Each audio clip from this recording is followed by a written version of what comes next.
We welcome you also to join this program.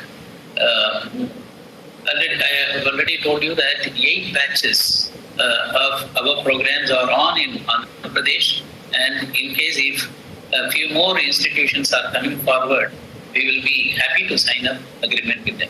Thank you, and I am open for questions.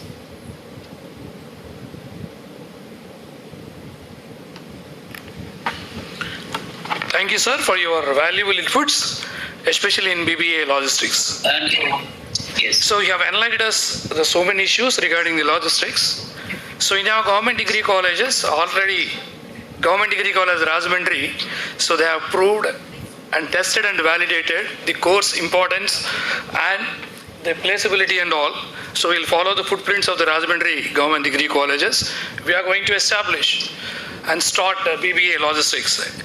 Because BBA Logistics, when it compares to comparatively other courses, enormous opportunities in procurement logistics, and the production logistics, and distribution logistics, and disposable logistics. There are so many opportunities, especially for BBA Logistics.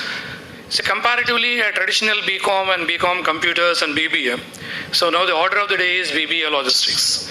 A student having a lot of inclination towards the management and the market-oriented knowledge kind of students, we can train them properly.